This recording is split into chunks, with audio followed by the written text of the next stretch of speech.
This is Bill Clinton's side of the story. He explains why he is not a draft dodger. You be the judge. Bill Clinton was talking about the leak of a letter he had written more than 22 years ago, filled with a young man's anguish and anger about the war in Vietnam and the draft. But as the Governor Clinton joins us again live from our affiliate WMUR in Manchester, New Hampshire. On December 3rd, 1969, Bill Clinton, then in the second year of a Rhodes Scholarship at Oxford University in England, wrote a letter to Colonel Eugene Holmes, who headed up the Reserve Officer Training Corps program at the University of Arkansas. I have written and spoken and marched against the war. One of the national organizers of the Vietnam moratorium is a close friend of mine. After I left Arkansas last summer, I went to Washington to work in the national headquarters of the moratorium, then to England to organize the Americans here for demonstrations here October 15th and November 16th.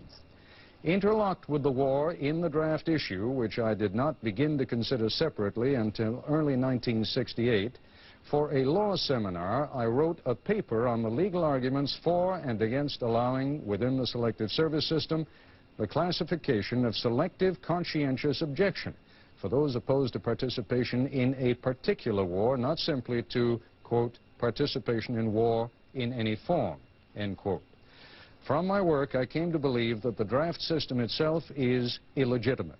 No government really rooted in limited parliamentary democracy should have the power to make its citizens fight and kill and die in a war they may oppose, a war which even possibly may be wrong, a war which, in any case, does not involve immediately the peace and freedom of the nation. Because of my opposition to the draft and the war, I am in great sympathy with those who are not willing to fight, kill, and maybe die for their country.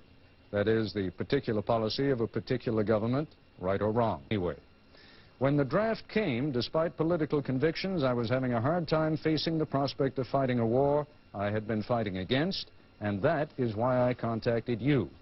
ROTC was the one way left in which I could possibly, but not positively, avoid both Vietnam and resistance. Going on with my education, even coming back to England, played no part in my decision to join. The particulars of my personal life are not nearly as important to me as the principles involved. After I signed the ROTC letter of intent, I began to wonder whether the compromise I had made with myself was not more objectionable than the draft would have been, because I had no interest in the ROTC program in itself, and all I seemed to have done was to protect myself from physical harm. Also, I began to think I had deceived you, not by lies, there were none, but by failing to tell you or articulate them. At that time, after we had made our agreement and you had sent my 1A deferment to my draft board, actually that's my 1D deferment to my draft board, the anguish and loss of self-respect and self-confidence really set in.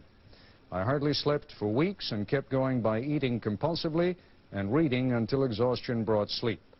Finally, on September 12th, I stayed up all night writing a letter to the chairman of my draft board saying basically what is in the preceding paragraph, thanking him for trying to help me in a case where he really couldn't, and stating that I couldn't do the ROTC after all, and would he please draft me as soon as possible.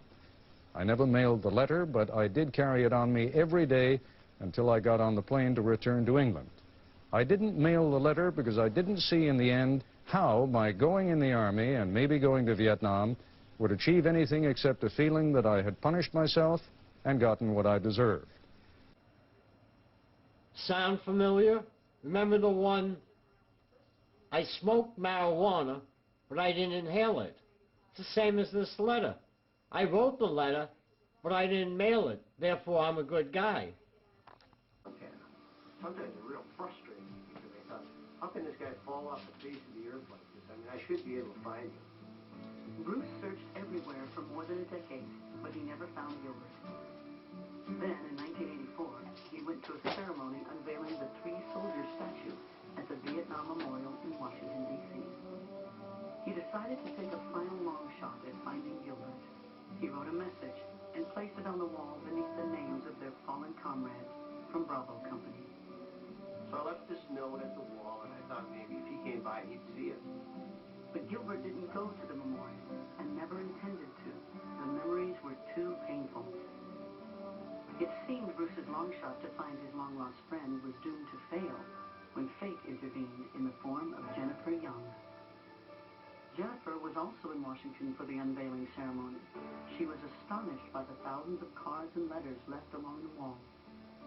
I remember seeing poems, letters from mothers to their dead sons, fiancés who wrote someone because they never were able to get married. Officials say that thousands of offerings are left at the wall each year. On this day, Jennifer saw the one message that would change the course of 3 lives. It was written on a piece of red cardboard. Gilbert Wall, F.O., 1st Battalion, 26th Marines, Quezon.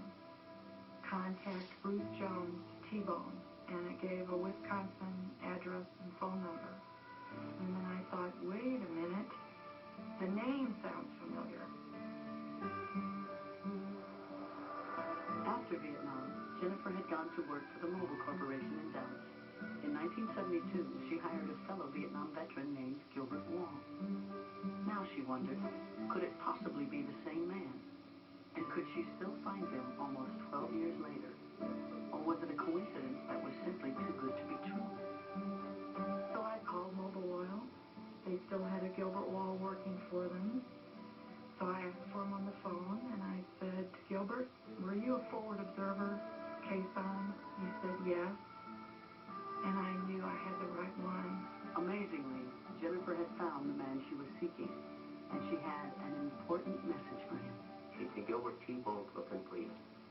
That day, Gilbert called his old comrade in arms for the first time in over 15 years. The phone rang, and there was Gilbert on the telephone. It was fate, man, because something up there was really working.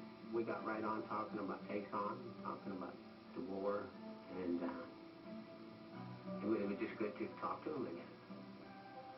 The time that had passed meant nothing, and soon the graying warriors had a face-to-face reunion in Texas. A lot of years after, but I mean, I could have picked him out of the crowd. I would have never forgotten. And we gave each other a hug, and from there, then we just started talking. The talking continued through the years, but it wasn't until May of 2000 that Bruce finally talked Gilbert into confronting the memorial he had so long avoided. From there on, all those people died, right. Together, the two men took a solemn walk to relive the memories of their past and reconnect with their fallen comrades. This is all the guys, the whole Bravo company. Michael. Yeah, Michael. The road. Names carved in granite, each name with a face carved in memory. These are memories that hurt, but also memories that heal. Mr. Cool. Remember he used to comb his hair all the time? He's in here somewhere. There he is. Albert R. Later, Jennifer reflected on the unlikely twist of fate that led to this emotional reunion. What are the chances that something like this could happen? Somebody from Wisconsin puts a note in Washington, D.C., and somebody from Dallas sees it and then connects with somebody in Dallas. What are the chances of that? Whatever the chances, Gilbert and Bruce say that visiting the wall has helped bring closure to a chapter in their lives. They're grateful that Jennifer was somehow able to bring them together after all these years. Maybe somebody made her do it. Somebody higher than Jennifer guided her to the wall so we get together. Well, I think Jennifer cared because of what she did in Vietnam. I feel good that I happened to be in the right place at the right time, reading the right note, and having the right memory. According to Bill Clinton, you can be a conscientious objector to any war you don't approve of. You could pick your war to fight in if you feel it's justified. This is the American way, according to Bill.